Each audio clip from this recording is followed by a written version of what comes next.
안녕하세요. 엄마를 위해 책 읽어주는 채널 책밭의 토끼입니다. 오늘 읽어드릴 책은 저도 읽는 내내 고개를 연신 끄덕일 수밖에 없던 책 0.1%의 비밀입니다. 하버드대 교육대학원 교수이자 정신건강 3당사이신 조세핀 김 교수님과 인지심리학자로 유명하신 아주대 김경일 교수님의 공저서입니다. 두 분이 EBS 부모 특강에서 강의하신 내용을 책으로 엮은 것입니다.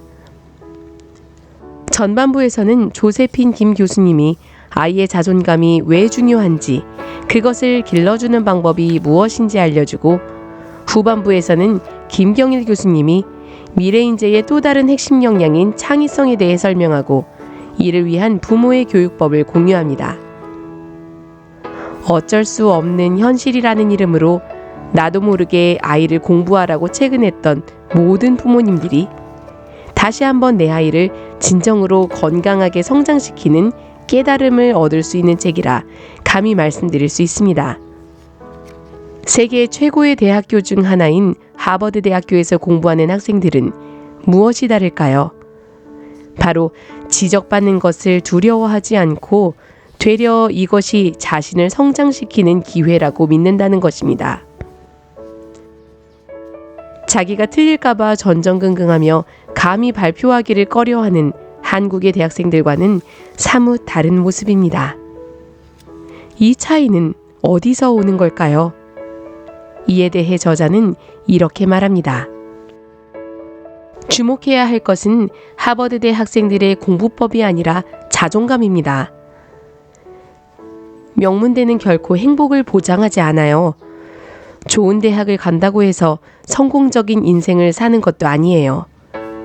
입시를 위해 아이의 자존감을 무시한다면 그것이야말로 아이 인생 전체에 큰 악영향을 끼치는 일입니다. 반대로 아이의 자존감을 중시하고 키워준다면 아이는 평생 안정된 행복을 누릴 거예요. 게다가 부모들이 바라는 좋은 성적이나 좋은 직업을 가질 확률도 더욱 높아지리라고 감히 말할 수 있어요. 자존감은 자부심과 자존심과는 분명히 구별되는 개념입니다. 성과에 대한 긍정적인 감정을 자부심이라고 하는데, 자칫 자존감과 자부심을 혼동하게 되면 내 아이가 무엇이든지 잘하도록 만들어야 한다는 강박관념에 사로잡히게 됩니다. 그러나 자존감은 분명 다른 개념입니다. 자존감이 높은 사람은 자기의 환경이나 특정한 사건, 타인의 평가에 그 마음이 달라지지 않아요. 반드시 좋은 성과가 있어야만 자부심을 갖는 것도 아니에요. 자기가 잘할 수 있는 일이든 아니든 피하지 않고 도전합니다. 그건 근거 없는 자신감이 아니라 부족하더라도 최선을 다하겠다는 각오와 과정을 즐기려는 자세인 거예요. 자부심 외에도 자존심과 자기애 등 많은 사람들이 자존감과 혼동하는 말이 있어요. 항상 칭찬을 해주는데도 아이가 자신감이 하나도 없어요. 왜 그런 걸까요? 부족한 게 없는 아이인데 자존감이 낮은 것 같아요. 이유를 모르겠어요. 이렇게 말하는 부모님들이 많습니다. 아이에게 자존감을 키워주기 위해 했던 교육이 엉뚱하게도 자존심이나 자기애를 심어준 결과로 나와버린 셈이지요. 또한 자존심은 비교를 통해 충족되는 감정입니다. 지적받기를 싫어하고 항상 자기가 남보다 훌륭해야만 하는 마음입니다.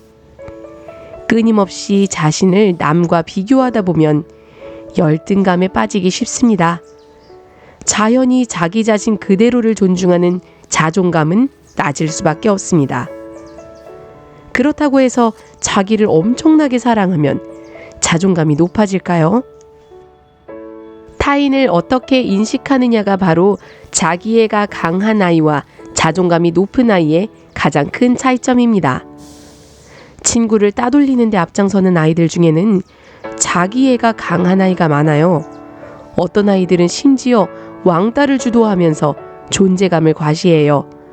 빈약한 내면을 채우려는 거예요. 내 아이만 귀하고 내 아이만 대단하다는 부모의 태도가 이런 아이를 만들어냅니다. 모든 아이가 하는 일을 마치 우리 아이만 특별하게 잘하는 것처럼 여기는 건 좋지 않아요. 그러면 전 세계적으로 공부를 가장 잘하는 축에 속하는 하버드대생들의 성적과 자존감이 무슨 연관이 있는 걸까요? 학습, 그 중에서도 자기주도 학습을 성공적으로 해내는 비결은 자기가 잘 해낼 것이라는 믿음, 즉 자존감이 바탕이 되는 것입니다. 자기주도 학습에 필요한 게 뭘까요? 높은 자율성, 성공 가능성에 대한 믿음, 목표를 달성하고자 하는 의욕과 의지, 실패해도 다시 시도하는 끈기일 거예요. 모두 다 자존감이 높은 사람의 특징입니다. 실제로 자존감이 높은 학생들은 공부하다가 슬럼프가 와도 이전에 맛보았던 성취감을 떠올리며 위기를 극복한대요. 반대로 자존감이 낮은 학생들은 자기주도 학습을 시도하지 않거나 시도하더라도 힘들다는 생각이 들면 쉽게 포기한다고 해요. 이는 브리티시 컬럼비아 대학교의 아담 디파울라 교수가 대학생 83명을 대상으로 조사한 결과입니다. 그렇다면 아이의 자존감은 어떻게 길러지는 걸까요? 저자는 이를 위한 부모님들의 실천 팁을 이 책의 2장에 가득 담았습니다.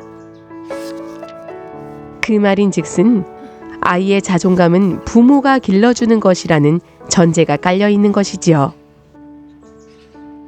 여러 방법의 선행에 인정해야 할 것은 아이는 나와 근본적으로 다른 인격체라는 점입니다. 나와 다르게 인지하고 느끼고 생각하는 존재라는 것입니다. 이 점을 인정하지 않으면 우리는 영원히 우리 생각대로 아이를 만들어내기 위해 아이의 자아를 말살시키는 싸움을 계속할지도 모릅니다. 아이가 높은 자존감을 갖기를 원한다면 아이 스스로 목소리를 내도록 해주세요. 아이의 말을 듣고 함께 생각해 보세요. 그래도 결론이 나지 않으면 솔직하게 말해도 돼요. 우리 하루만 더 생각해보고 다시 얘기해보자 하는 거예요. 이렇게 큰 아이들은 사회성이 무척 좋아요. 다른 아이들과 의견을 나누고 협동해서 무언가를 이루는데도 굉장히 의욕적이에요. 학업 성취도가 높고 정신질환이나 일탈을 겪을 확률은 적습니다. 물론 저자의 이 말은 무조건 허용하라는 말은 아닙니다. 이 책에서는 부모의 유형을 4가지로 분류해서 각 유형별로 자세한 팁들을 소개해 놨어요. 부모로서 자신에 대한 성찰이 먼저 이루어진다면 아이를 더 세워줄 수 있을 겁니다. 즉, 부모의 자존감도 아이의 자존감 못지않게 중요하다는 말이지요. 부모의 자존감은 아이에게 대물림되니까요.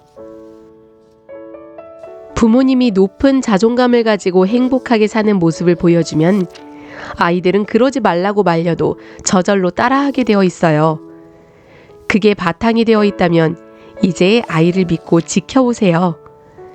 자기가 소중한 만큼 다른 사람도 소중히 여기는 사람, 자기가 한 공부를 통해 이 사회를 이끌어가는 사람, 실패를 하더라도 반드시 일어나는 오뚜기의 힘을 가지고 있는 사람, 우리 아이들은 반드시 할 수 있습니다. 어떤 교육이나 마찬가지겠지만 자존감 교육에 있어서도 가장 중요한 건 바로 본보기입니다. 어쩌면 상위 0.1%의 비밀은 바로 나에게 있는 것이라고 말할 수 있을지 모릅니다. 그래서 제가 부모님들에게 마지막으로 당부해드리고 싶은 건 바로 부모님 자신의 행복입니다. 먼저 행복하세요. 그러면 함께 행복해질 것입니다. 99.9%와 0.1%를 결정짓는 또 다른 요인이 있습니다. 4차 산업혁명 시대에 AI에 밀려나지 않는 인간상을 만드는 비결은 바로 창의성입니다. 벌써 기성세대가 경험하지 못한 변화가 너무나 빠르게 도래하고 있고 우리들 대다수는 이것이 무엇을 의미하는지도 모른 채 막연한 불안감만 안고 있을 뿐입니다. 하지만 인공지능 시대에 인간만이 갖고 있는 고유한 능력을 제대로 발휘할 수 있다면 대체되지 않는 인재로 자라날 수 있겠죠. 그 고유한 능력이 바로 창의성인 것입니다. 인간의 뇌는 분명 인공지능과 다릅니다. 인공지능이 틀 안에서 움직인다면 인간은 그 틀을 깨는 거예요. 그리고 틀을 깨는 일은 누구나 해낼 수 있습니다. 4차 산업혁명이 다가오고 있습니다. 앞으로 엄청난 일들이 벌어질 거라고 해요. 그런 이야기 많이 들어보셨죠? 그러니까 우리 아이들도 예전과는 전혀 다른 걸 배워야 해 라고 말씀하시는 분들을 보면 저는 조금 걱정스럽습니다. 사실은 그렇지 않거든요. 새로운 것을 배운다고 해도 그걸 가지고 인공지능과 똑같은 결과를 내야 한다면 우리에게는 승산이 없어요. 그것과는 반대로 똑같은 것을 배워도 완전히 다른 결과를 내놓아야 합니다. 우리 아이들은 여전히 국어를 배울 것이고 수학을 배울 겁니다. 역사를 공부하고 다른 언어도 익힐 거예요. 그러나 그 과정에서 우리 아이들은 지금까지 존재하지 않았던 C를 만들어내는 능력을 가져야 하겠지요. 그게 바로 창의성이고 앞으로의 세상이 인간에게 창의성을 요구하는 이유입니다. 4차 산업혁명으로 인해 사라질 것으로 전망되는 직업들이 너무나 많습니다. 우리 아이가 자라 한창 활동할 시기에 활동할 무대가 없어진다는 이야기입니다. 그런데 김경일 교수는 여기에 대해 경종을 울리는 견해를 내놓습니다. 하지만 저는 인공지능으로 인해 어떤 직업 자체가 사라질 거라고 생각하지 않습니다. 그 직업에서 기계적인 일만 하는 사람들이 사라지는 것이죠. 기계적으로 진단하고 처방하는 의사, 기계적으로 판결을 내리는 판사, 기계적으로 가르치는 교육자는 없어질 거예요. 대신 상대방의 아픔과 고통에 귀를 기울이고 소통할 줄 아는 의사와 판사, 교육자는 오히려 더 귀해지겠지요. 그건 기계가 절대 할 수 없는 일이니까요. 그러니까 인간은 인간다운 전문가가 되어야 하는 겁니다. 우리는 지식을 늘리는 데만 관심이 있는 것 같아요. 무언가를 계속 새로 배워야만 똑똑해진다고 생각해요. 아이들에게도 그런 공부를 강요합니다. 그래서 그런지 다들 지식은 참 많아요. 정보가 넘치는 세상이다 보니 꼭 책을 읽지 않아도 텔레비전이나 유튜브 같은 다양한 매체를 통해 별의별 지식을 다 얻거든요. 하지만 지식이 있는데도 그걸 꺼내지 못해요. 그리고 널리 활용할 줄도 모릅니다. 지식만 있고 지혜는 없는 거예요. 존재하지 않는 것을 만들 수 있는 창의력, 문제 해결의 단서를 온갖 곳에서 찾을 수 있는 지혜는 어떻게 길러질 수 있을까요? 아이러니하게도 많은 인지심리학자들은 이타적인 사람이 점점 지혜로워진다고 합니다. 인지심리학자들은 이타적인 사람이 더 지혜로워진다는 사실을 알고 있었지만 그 이유는 설명하지 못하고 있었어요. 그런데 이제는 그 이유를 알게 되었습니다. 이타적인 사람은 자기보다 한참 지식이 떨어지거나 지위가 낮은 사람의 질문에도 귀를 기울입니다. 그 질문들은 대개 본질에 관한 거예요. 거기에 답하기 위해서는 더 많은 공부를 해야 하고 그 내용을 다시 상대가 알아듣기 쉬운 말들로 설명해줘야 합니다. 우리는 아이를 특별하게 키우기 위해 정말 많은 노력을 기울입니다. 하지만 이런 노력은 애석하게도 평균적인 능력의 스펙트럼에서 상위 호환된 결과만을 가져올 뿐 전혀 새로운 영역을 개척하는 인간상을 만들어내진 못하지요. 내 아이를 0.1%로 만드는 비밀은 수백만 원의 사교육이 아니라 부모만이 제공할 수 있는 것입니다. 책의 말미의 저자는 다시 한번 이 부분을 강조합니다. 제가 가장 좋아하는 말이 있습니다. AI는 에버리지 셀프입니다. 평균화된 평균적인 자아예요. 그런데 인간은 유니크 셀프예요. 자신만의 독특한 자아가 있다는 거지요. 그 독특한 자아를 지켜야만 인공지능에 의해 대체되지 않고 인공지능을 부리는 사람이 됩니다. 4차 산업혁명 시대에 우리 아이들을 그렇게 키우기 위해 부모인 우리는 아이들에게 목표가 아닌 꿈을, 명사가 아닌 동사로 이야기하는 사람이 되어야 합니다. 꿈꾸는 아이들만이 새로운 시대를 만들어 나갈 수 있을 것입니다. 따라서 아이가 꿈꿀 수 있도록 독려하고 더불어 부모님들 또한 꿈을 가진 채 아이와 함께 행복한 미래를 맞이하셨으면 좋겠습니다. 지금까지 책밭의 토끼였습니다. 감사합니다.